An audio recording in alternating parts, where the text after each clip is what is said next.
welcome to Reset Equine. Today I want to have a chat to you about an issue that I encounter quite frequently. I think I say that in every video, and it's in regards to saddle fitting and the understanding of saddle fit. And it's one particular key area which I may have some controversial opinions about, but ultimately I would like to let you guys know my thoughts on those opinions.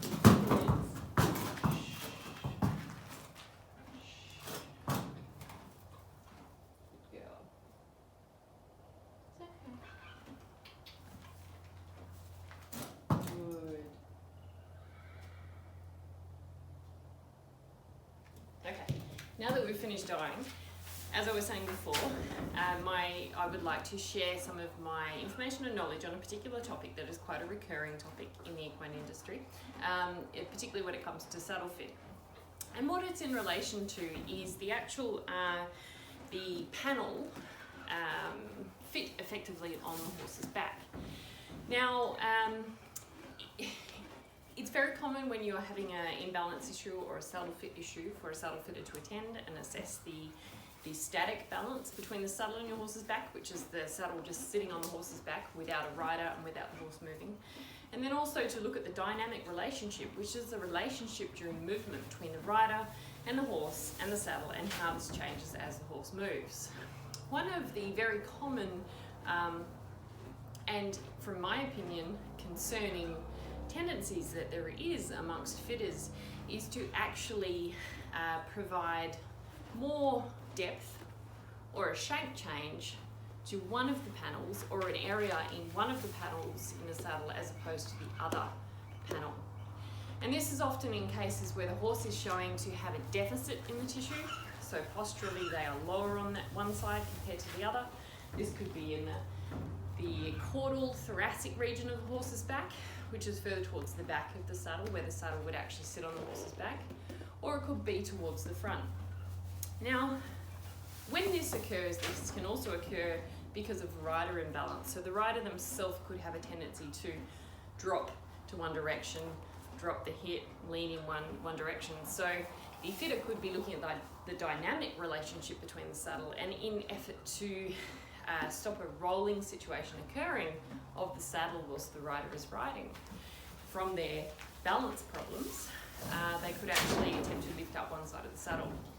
Now, there are huge implications when it comes to doing this with saddle fit.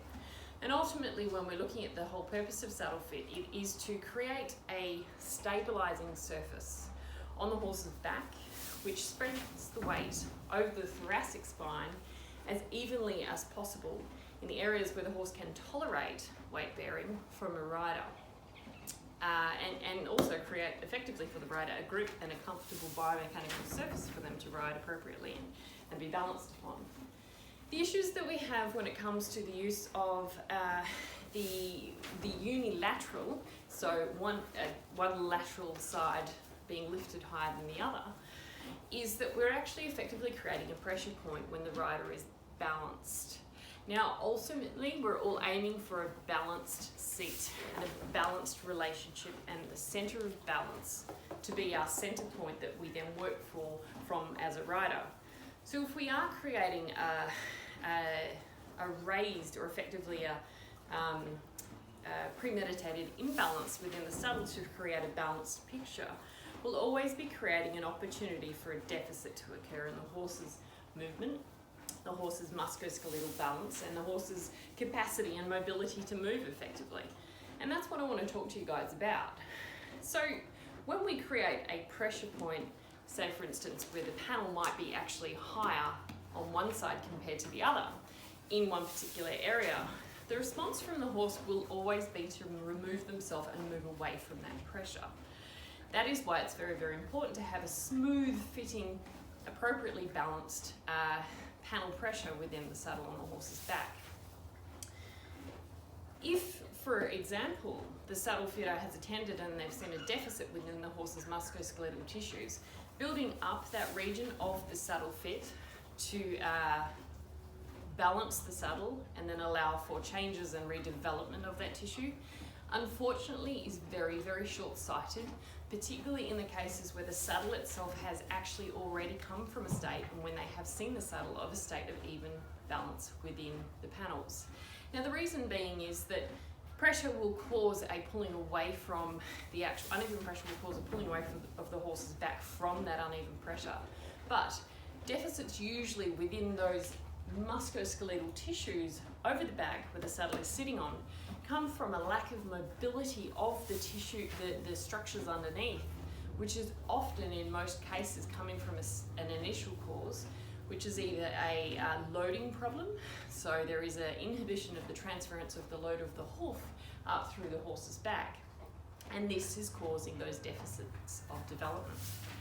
So on the basis of applying a balancing result of flocking one lateral side of the saddle to create a balance on both sides of the saddle, you know, if we're putting more flocking or more shinning on one side of the saddle to effectively create a balance between the two on the horse's back, we're effectively creating a very short-term band-aid that is actually going to create long-term issues.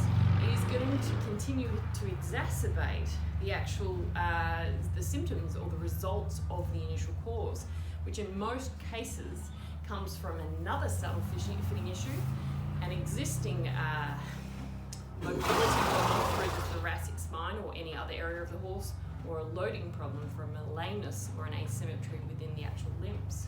So it's really important to, if you do encounter that situation where your saddle fitter is asking, is explaining that they're actually going to pack just one side a little bit higher than the other, or put a shim thicker on one side compared to the other, or even if you've looked at the saddle and you've noticed that one is higher than the other, have a chat to your saddle fitter and ask them what it is that they're wanting to achieve from it and why they've actually done that, and ask them about what it is that they're aiming for, because it is a very, very short-term response to generally a chronic problem that has been withstanding within the horse for a long period of time. So from my perspective, as not a saddle fitter, but as a person who has knowledge about the physics involved with the dynamic movement of a saddle within, you know, in between the horse and the rider, the period of time which the response from a focal packing of the saddle or a focal shinning of the saddle to lift one area or fill a contour of the horse's back from one side of the spine to the other is that it is incredibly short-lived, and in many cases where the horse is actually for some reason able to move better due to other saddle fit changes, such as an increased and a bettering of the front to back balance of the saddle, also an increase of the gullet size or a decrease of the gullet size to allow this balance in dynamic movement to occur. What you'll actually find is it will inhibit the horse's capacity further to develop that unilateral balance effectively from, you know, both bilateral balance through where the deficit has been recognised. And the reason for this is because the horse will actively, potentially, if there isn't a pre-existing asymmetry or lameness or mobility issue causing the deficit, it will try to move better. And over that 2-week period following the saddle fit, it will actually start to develop what we call hypertrophy, which is muscular size. It will cause changes in fluid flow within the actual tissue. So that tissue that has been previously compressed or depreciating through lack of use might suddenly, hopefully, actually try to work appropriately. Now, unless there is a loading issue of the limbs, that tissue will develop quite quickly. Unfortunately, however, this will be inhibited quite quickly by the focal shinning or focal packing just on one side of the saddle because of the pressure that it will increase. Changes in muscle tissue can occur within a 2-week period if the nutrition is correct, the work is correct, the saddle fit is correct, and all the environments are basically facilitating development of the tissue for a healthy environment. So this is why it's really, really important to, you know, I would say head down the path of focal packing or one panel packing, lifting more than the other with incredible caution. In 99% of cases, and I would almost say 100% of cases, it is contraindicated effectively. The other thing we need to think about is the rider's balance. And if the packing one-sided is to assist the rider in finding that centre of balance, again, you're looking at it, saddles are designed to sit evenly on the horse's back. If you've got a rider that is adding a lot more pressure onto one side of the saddle compared to the other, and it's causing a tipping of the saddle, what you'll actually have is some changes through the thoracic spine, which will affect the balance of the saddle. And as much as we like to think that if we just lift one side, the horse, if the rider is leaning one way, it will balance them up and pick them up. Horse biomechanics and spine mechanics don't actually work that way. The horse's thoracic spine doesn't move in a left-right manner evenly. The horse's thoracic spine actually rotates. Let me just pop this saddle down.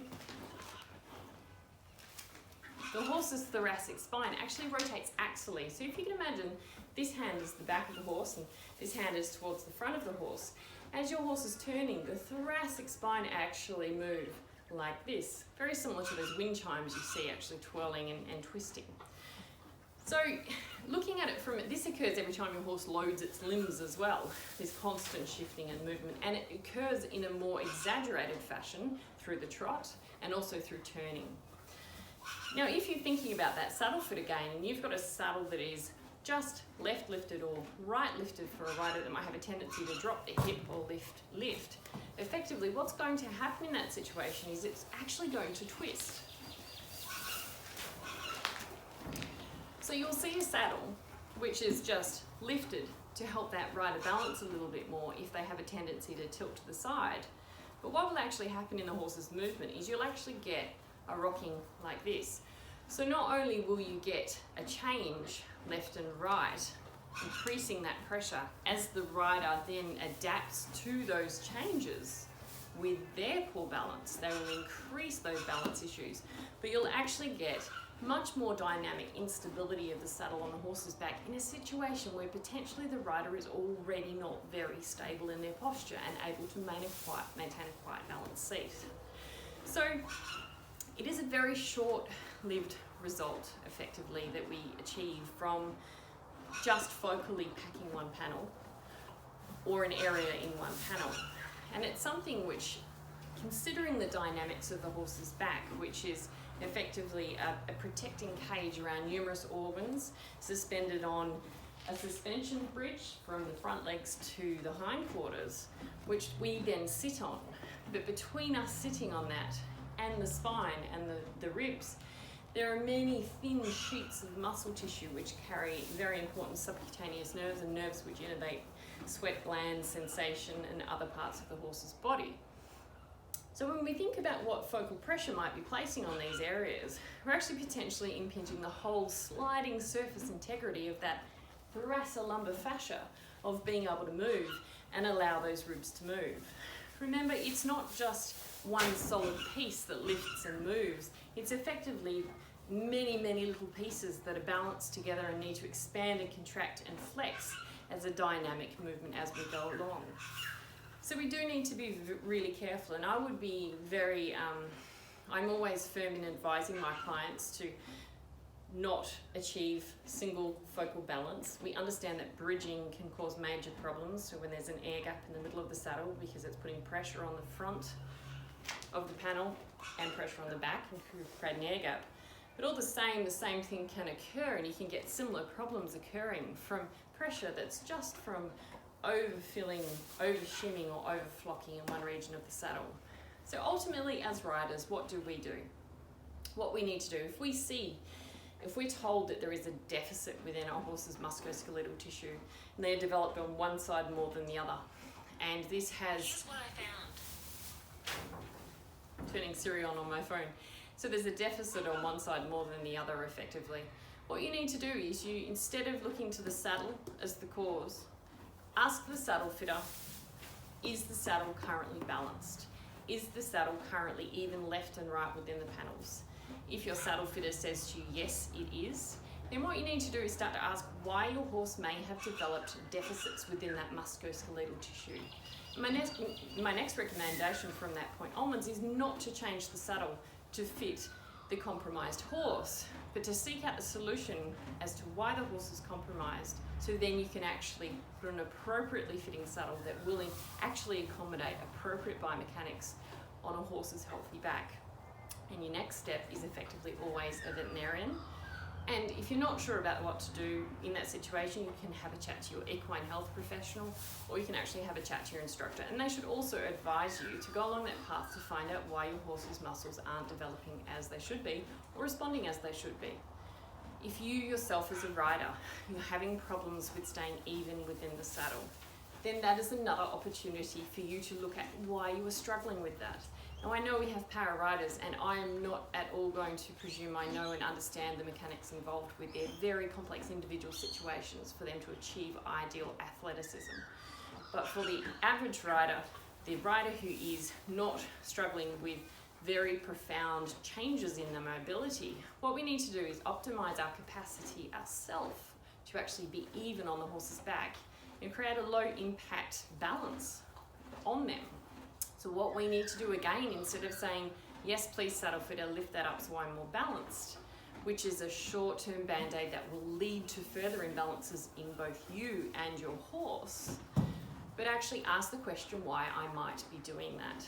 And there can be a number of things that can be doing that. There can be front to back saddle fit, so how your saddle's actually balanced, how long your stirrups are, how short your stirrups are. It can be how your balance is. And this is an opportunity to talk to your instructor.